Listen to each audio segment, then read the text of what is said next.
ہمارے پاس کالر ہیں بھائی وقاص صاحب، مسٹر وقاص خان۔ ہاں جی مسٹر وقاص خان، السلام علیکم۔ وعلیکم السلام، کیا حال ہے سر؟ خیریت سے؟ اللہ تعالیٰ آپ کو جزائے خیر دے، اللہ تعالیٰ آپ کو عزت دے۔ حکم کریں بھائی۔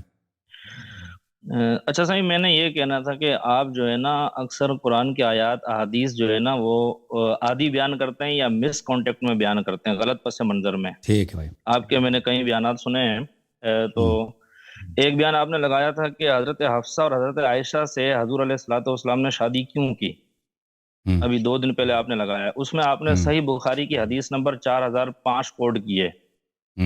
وہ حدیث آپ نے پوری نہیں پڑھی، وہ حدیث آپ کھول کے اس کا ترجمہ کریں عوام کے سامنے۔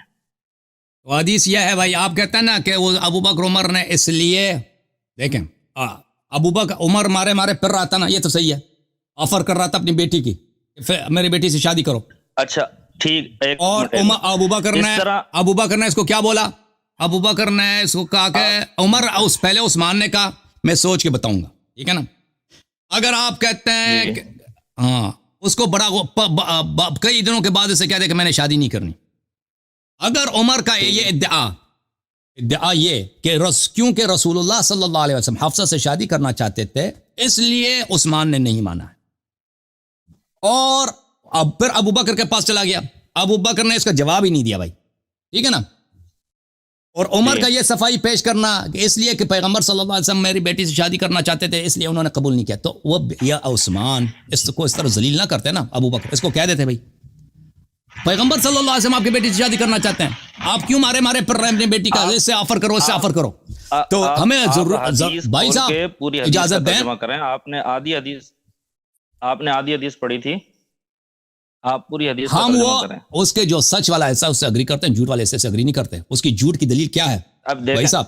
دیکھیں آپ بھائی بات سنو نا، میری بات سنو بھائی، میری بات سنو، پھر کہہ دینا اللہ یاری نے غلط بولا۔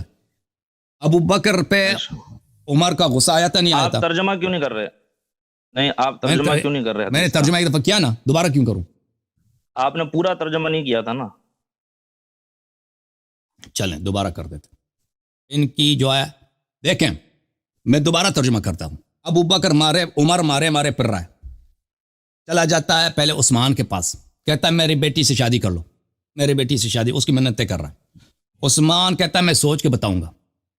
کئی دن گزرنے کے بعد کہتا ہے کہ میں نے آپ کی بیٹی سے نہیں شادی کرنی، چلے جائیں یہاں سے۔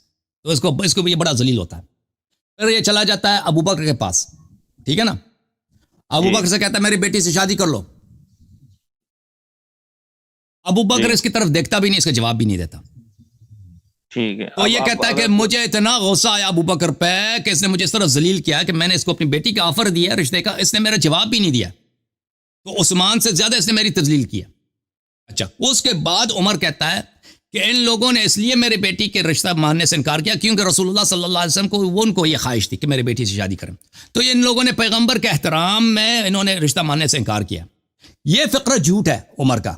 اس کی دلیل یہ ہے کہ اگر واقعا یہی ہوتا نا تو اس کو ذلیل نہ کرتا عثمان اور ابو بکر، اس کو کہہ دیتے، آپ چلے گئے بھائی، اس کو کہہ دیتا ہے کہ بھائی آپ کیوں مارے پھر رہے ہیں، اس کے پاس جاؤ، اس کے پاس جاؤ، میری بیٹی سے شادی کرو، میری بیٹی سے شادی کرو، اور میرے پاس آئے۔ جب رسول اللہ صلی اللہ علیہ وسلم رغبت رکھتے ہیں تو تم انتظار کرو، یا ان کو جا کے آفر کر دو، ٹھیک ہے نا۔ یہ چلے گئے میرے بھائی، ان کی کال کٹ گئی ہے۔ تو وہ فقرہ شروع کا فقرہ صحیح ہے، ذیل کا فقرہ بہت ہی باطل اور جھوٹ ہے، اس میں اس کی جھوٹ کی دلیل یہی ہے کہ اس نے خود ذلت کا احساس کیا ہے کہ ان لوگوں نے میری بے عزتی کی ہے۔ عثمان نے مجھے کئی دن ادھر منتظر رکھا ہے کہ میں سوچ کے بتاؤں گا، پھر کہا کہ میں نے ابھی شادی نہیں کرنی ہے۔ اگر یہ سچ ہوتا نا کہ عثمان کو پتہ ہے کہ رسول اللہ صلی اللہ علیہ وسلم راغب ہیں حفصہ سے شادی کرنا، تو اسی وقت بتا دیتے بھائی، اور جھوٹ نہ کہتے کہ میں نے ابھی شادی نہیں کرنی ہے، کہہ دیتے بھائی میں اس لیے شادی نہیں کر رہا کہ پیغمبر صلی اللہ علیہ وسلم تیری بیٹی سے شادی کرنے والے۔ ابو بکر بھی اس کو ذلیل نہ کرتے، ٹھیک ہے نا۔ کسی مومن کی دل آزاری یہ تو بہت بڑی گناہ، اس کی بے عزتی کرنا بہت بڑی گناہ۔ تو یہ ذیل کا فقرہ ایک جھوٹ کے علاوہ کچھ بھی نہیں ہے۔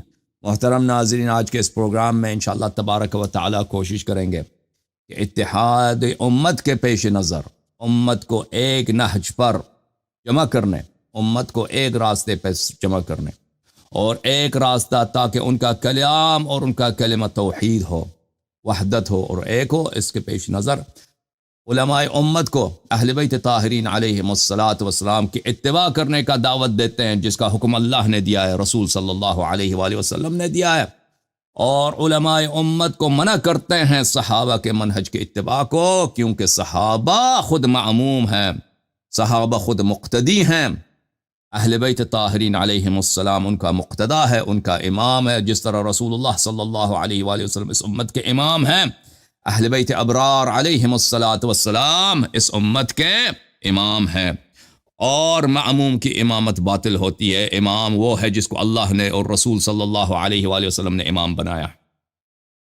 اتحاد اس کے بغیر ممکن ہی نہیں میرے محترم ناظرین، اتحاد کا نسخہ وہی ہے، اتحاد کا حکم وہی ہے، اتحاد اور وحدت کا طریقہ کار وہی ہے، جس کا حکم اور جس کا نسخہ اور جس کا فرمان اور جس کا پروسیس رسول اللہ صلی اللہ علیہ وآلہ وسلم اور اللہ تعالیٰ نے دیا ہے، اور وہ کیا ہے کہ مشارق و مغارب میں کوئی امام نہیں، کوئی حجت نہیں، سوائے 14 معصومین علیہم السلام کے، سوائے ائمہ اطہار علیہم السلام کے۔ یہ شیعوں کو بھی کہتا ہوں، جماعت عمریہ کو بھی کہتا ہوں، اور شیعوں کو پتہ ہونا چاہیے، کیونکہ شیعہ بھول گئے اہل بیت علیہم السلام کو۔ تو یہ صرف شیعوں کو نہیں کہتا، میں جماعت مخالفین کو بھی کہتا ہوں، شیعوں کو بھی کہتا ہوں، جماعت مخالفین آ جاؤ اہل بیت علیہم السلام کی طرف، آ جاؤ 14 معصومین علیہم السلام کی طرف۔ اللہ نے ان کو پاک بنایا ہے، کسی اور کو پاک نہیں بنایا اللہ نے ان کو امام بنایا، کسی اور کو امام نہیں بنایا۔ جن کو تم اپنا امام اہل بیت علیہ السلام کو چھوڑ کر جن کو تم نے اپنا امام بنایا ہے، ان کے ایسے کردار ہیں کہ وہ کسی مسلمان سے صادر ہی نہیں ہو سکتے۔ اسی لیے جماعت عمریہ کے علماء ہر جگہ رو رہے ہیں کہ اہل بیت، اوئے اللہ یاری نے ابو بکر کی ایمان پہ سوال اٹھایا۔ جی ہم نے نہیں اٹھایا بھائی، اللہ نے اٹھایا، میرا کیا قصور ہے؟ اور بھائی ہم ابو بکر کو ماننا چاہیں بھی تو مان نہیں سکتے ہیں، کیونکہ اللہ تعالیٰ نے قرآن میں، رسول صلی اللہ علیہ وآلہ وسلم نے بخاری میں، مسلم میں کوئی حجت نہیں چھوڑی۔ ان کو ایمان کے دائرے سے نہیں، ان کو اسلام کے دائرے سے خارج کر دیا ہے اللہ نے۔ تو عرض یہ ہے جماعت عمریہ کے علماء کے پیش نظر کہ میں آپ کی باتوں کو دیکھتا ہوں کہ آپ میرے مقابلے میں، میرے جواب میں کیا کلپ بناتے ہو، بچہ گانا باتیں، مضحک باتیں، اور آپ کی بے چارگی، آپ کی مسکنت، آپ کی شرمندگی، آپ کی افتضاح ہمارے لیے کوئی پوشیدہ نہیں ہے، نہ ہمارے عوام کے لیے پوشیدہ، نہ آپ کے لیے پوشیدہ، نہ آپ کے عوام کے لیے پوشیدہ۔ بہت حق بہت واضح ہو چکا ہے، اور حق بہت واضح ہے، الحمدللہ رب العالمین۔ اپنے بدعات کو یہاں پہ 5 منٹ کے لیے دفاع نہیں کر سکتے۔ اسی طرح آپ لوگ جماعت عمریہ کے فضلاء اور علماء دفاع نہیں کر سکتے۔ اب میرے بھائیوں، باطل پہ اصرار کرنا، یہ سوائے انسان خود مزید اس کی خسارت بڑھ جائے، اسفل السافلین میں گر جائے۔ باطل پہ اصرار کرنا، مہلت ایک وقت ختم ہو جائے گی، اور اسلام دن بدن جتنا باطل پہ اصرار کرتا جائے گا، حق کے خلاف تلوار اٹھایا جائے گا، اتنا ہی اس کے گناہ میں، اس کے وزر میں، اس کے اللہ تعالیٰ کے اس کے نامہ اعمال میں اس کے کفریات بڑھتے جاتے ہیں۔ باطل پہ اصرار نہیں کرتے میرے عزیزو، حق کو قبول کرو، فوراً قبول کرو۔ جماعت مخالفین کے علماء کی خدمت میں عرض کرتا ہوں، حق واضح ہے، قیامت حق ہے، مرنا حق ہے، اللہ حق ہے، حساب کتاب حق ہے، نامہ اعمال حق ہے، دین اسلام حق ہے، رسول اللہ صلی اللہ علیہ وسلم حق ہے، 12 امام حق ہیں، ان کی عصمت حق ہے، ان کی امامت حق ہے، اور ابو بکر و عمر کا عدم ہے ایمان، عدم اسلام حق ہے۔ باطل پہ اصرار نہ کرو، آ جاؤ دین حق کی طرف، قبول کریں انشاءاللہ تبارک و تعالی، جیسے بہت سارے آپ کے علماء نے قبول فرمایا، شیعہ ہو گئے طول تاریخ میں، آج کے دور میں آپ کے عوام الحمدللہ، آپ کے نوجوان، آپ کے جوان لڑکیاں، آپ کے کالج کے اسٹوڈنٹس، آپ کے نوجوان لڑکے اور لڑکیاں اسلام اور تشیع قبول فرما رہے ہیں، ماشاءاللہ۔ آپ بھی آ جائیں صراط حق پر اور قوم کے لیے نمونہ بن۔